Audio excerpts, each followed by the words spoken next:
Hi and welcome back to my channel. ဒီနေ့မှာတော့ကျွန်တော်ပြောပြချင်တဲ့အကြောင်းကဘဝကဘာလဲဆိုတော့ဒီအောင်သူကစာကြောင်းနှစ်ကြောင်းနဲ့ပြောထားဖြစ်တယ်။အဲ့တော့စာရေးသူကဘာကိုမိမောင်းထိုးပြထားတာလဲဆိုတာကိုဒီအောင်ကျွန်တော်တို့အဆုံးထိချိန်လိုက်ကြရအောင် Okay, let's get started. Life is better when you don't care what other people think. စာကြောင်းကအဲ့လောက်ကလေးပါပဲ။ဒီစာကြောင်းကိုကျွန်တော်အပေါ်မှာလည်းရေးပြထားပါမယ်ဖတ်ပြီးတော့ဘာသာပြန်ကြည့်လို့ရပါတယ်ဒီစာကြောင်းကိုကြောက်တဲ့ပို့ပြီးတော့အင်္ဂလိပ်စာဆရာကြီးနဲ့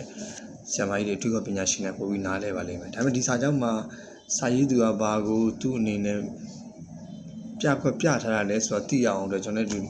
အနေနဲ့ sharing လုပ်ပြရမယ်ဆိုရင်တော့ life is better when you don't care what other people think life is better ဘဝကောင်းတယ်ဘူကောင်းတယ်when you don't care what other people think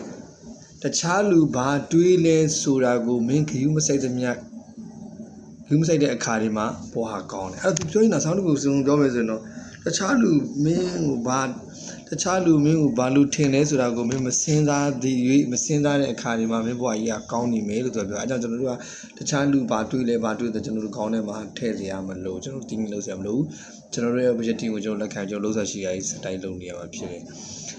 အခုလိုမျိုးဗီဒီယိုကိုအစိုးရကြည့်ပြီးကျေးဇူးအများကြီးတင်ပါတယ်နောက်မှဒီတော့ပိုကောင်းတဲ့စာတိုင်းတွေကျွန်တော်ပြန်လာကြပါမယ် I love you all see you in my next video bye bye